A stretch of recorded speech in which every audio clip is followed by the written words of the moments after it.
Oke, halo Sobat Ngomin, apa kabar? Kembali berjumpa dengan Ngomin di konten normal. Oke, langsung saja tanpa basa-basi.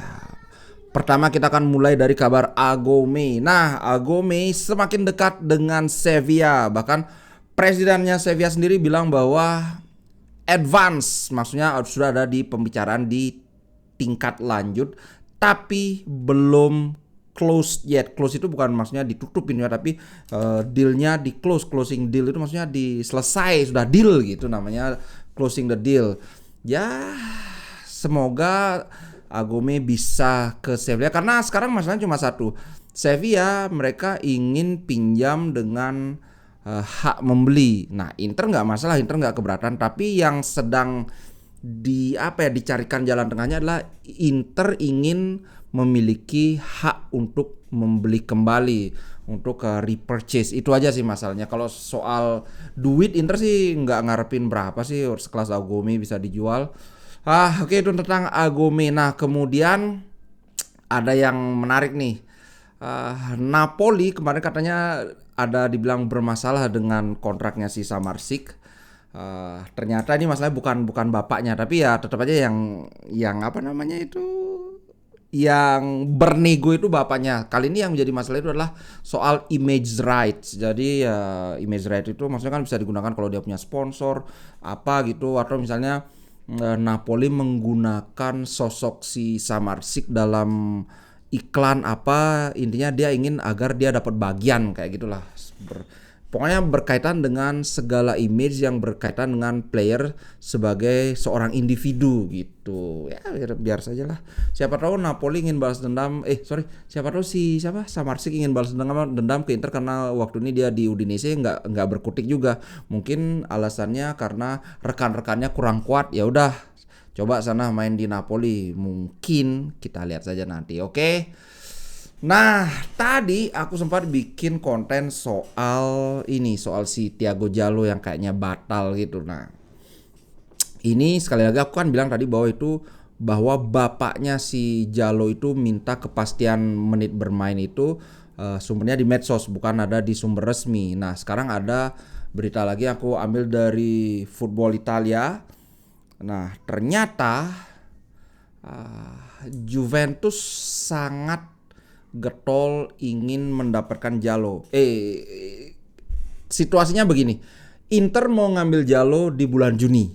Itu kalau dari Inter. Nah, dari Lille mereka udah kesulitan nih. Kalau mereka memperpanjang kontrak Jallo udah nggak mungkin, mana orangnya cedera pula. Nah, Juventus mereka mau ngambil Jallo di Januari tapi dengan fee, ini dia, lihat itu 3 juta aja. Nah, kalau dari sisi Jallo dia bilang berkali-kali, bahkan dia menegaskan lagi bahwa preferensi dia adalah ke Inter. Itu. Nah, sekarang Lille, apakah dia bisa memaksakan menjual Jallo ke Juventus? Itu kayaknya kesulitan. Dan aku dengan uang 3 juta, jangan-jangan si Juve ini, mereka kan sebenarnya tidak sedang perlu dengan center back. Jangan-jangan benar tadi di grup ada yang ngomong, wah itu biar Juventus dapat nyusahin Inter aja. Bukan yang komen di video kayaknya. Sebenarnya Juventus tidak serius ingin membeli si Jallo. Aku curiga jangan-jangan memang demikian. Karena ya kalau kita ngelihat tipikal permainan Jallo, ini Inter banget. Dia adalah seorang ball playing defender seperti Bastoni, seperti Pavard. Artinya dia adalah pemain center back yang sangat piawai memainkan bola, sangat nyaman. Anggaplah seperti Onana tapi yang seperti center back. Kalau kita bandingkan dengan Skriniar kan nggak terlalu pinter, dia bagi bola nggak bisa, kemudian dia dribble juga biasa-biasa saja, jelek lah, bahkan bukan sekedar biasa-biasa saja. Nah, Thiago Jallo kalau dari segi defense jelas kelasnya masih di bawah Skriniar. Ngomong-ngomong Skriniar cedera dan kemungkinan dia sepanjang musim ini udah nggak bisa main lagi. Kasihan banget PSG.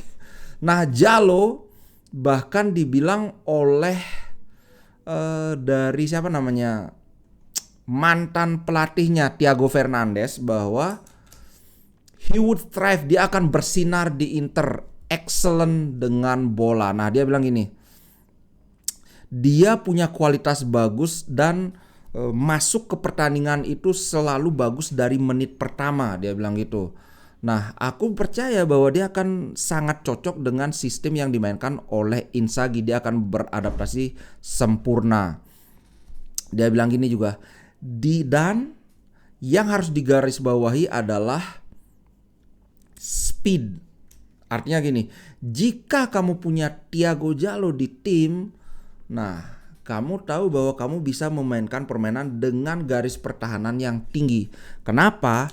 Karena dia kenceng larinya. Artinya walaupun kita kena serangan balik, walaupun kita agak jauh di depan, jika itu kan ada space antara misalnya mereka ngerebut bola terus serangan balik, itu kan ada space sebelum mereka mencapai kotak penalti. Perhitungannya sebelum mencapai kotak penalti itu Thiago Jallo sudah bisa mengejar pemain yang akan melancarkan serangan balik ini gitu. Dan dia bilang gini, itulah kamu bisa defensive line, garis pertahanannya tinggi karena dia mampu mengontrol space yang sangat lebar di belakangnya. Jadi nggak perlu khawatir. Kalau kita gini, misalnya Acerbi nih, kita bahas Acerbi. Acerbi ini kan nggak punya speed.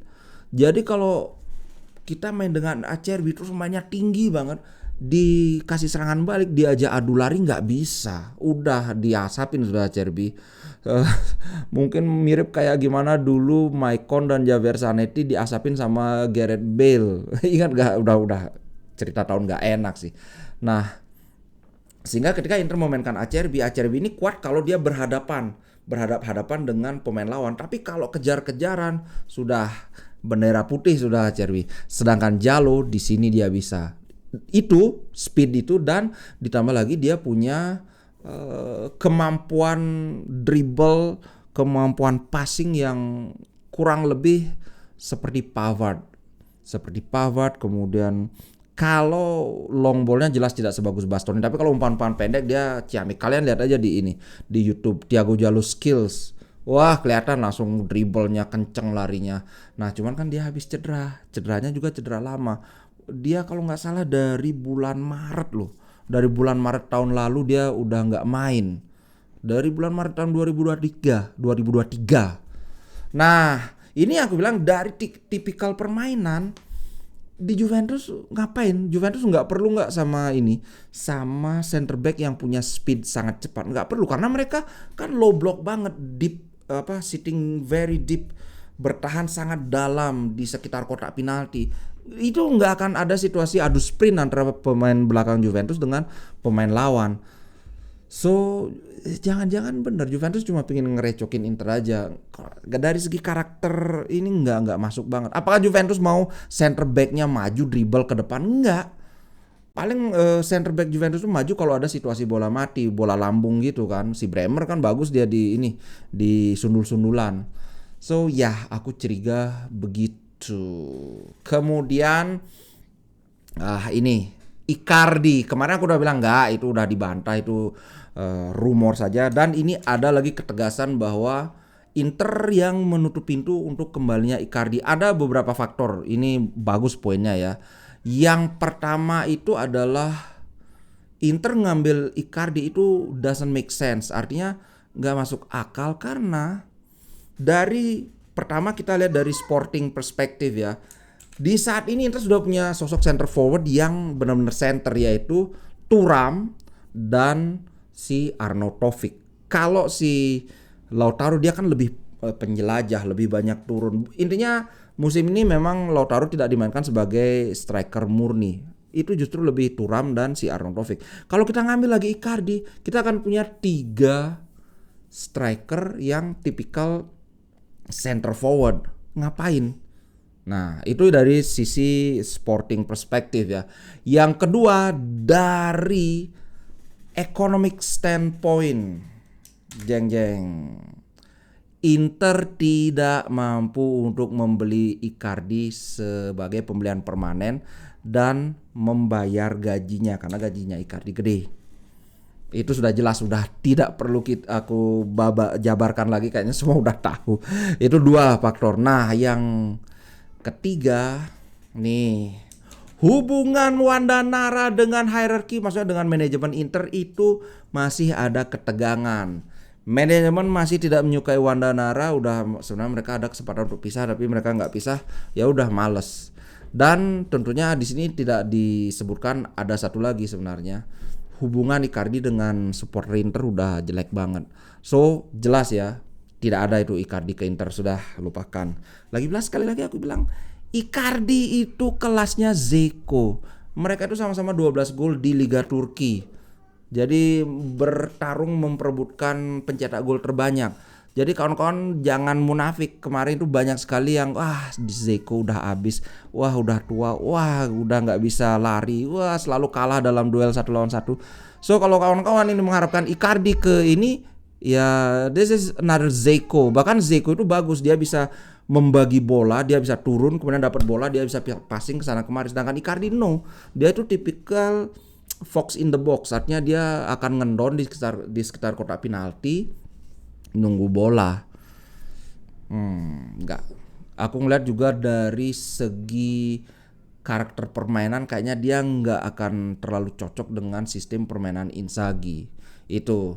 Nah, sebagai penutup, nah ini sebenarnya aku kemarin udah bikin bahwa Buchanan itu sudah resmi, udah bla bla bla, udah selesai medis. Tapi untuk memastikan lagi, ini dia official, artinya resmi.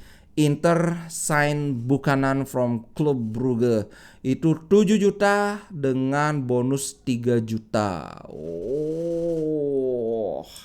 Yang menarik adalah kita harus bersabar. Tampaknya Buchanan itu walaupun dia 100% fit, tapi dia belum bisa bermain dalam pertandingan lawan Verona. Apakah bisa dari bench? Aku nggak yakin, tapi kemungkinan nggak. Intinya adalah begini, sempat aku bahas sebelumnya bahwa Buchanan ini bisa menghadirkan sebuah dimensi baru dalam permainan Inter. Saat ini Inter tidak punya sayap yang kuat dalam duel 1 lawan 1. Artinya menembus dengan cara dribble, bukan dengan cara one two atau dengan cara umpan. Kalau dulu kita punya Perisic, sekarang kita nggak punya sama sekali. Dulunya ada Hakimi, ya jelas lah kawan-kawan udah tahu. Nah, Buchanan ini adalah pemain yang sangat kuat dalam situasi duel 1 lawan 1. Bahkan kalau musuhnya Buchanan ini tidak waspada dengan melakukan apa yang namanya double down, artinya satu pressing langsung, satu kayak satelitnya membayangi, itu kemungkinan besar Buchanan bisa melewati pemain itu. Karena ya jangankan dribble, diajak sprint aja bisa diasapin itu pemain. Nah, cuman yang aku lihat bahwa sekarang kan dia main di Liga Belgia kan, di Club Brugge. Ketika dia memenangkan duel dribble melewati lawan, aku ngelihat kualitas pemain bertahan yang dikalahkan oleh dia, yang diasapin itu kok kayaknya kan pasti karena kan bisa lah ngelihat ya, kalau wah harusnya kan bisa gini tapi kok bisa dilewatin gampang kayak gitu.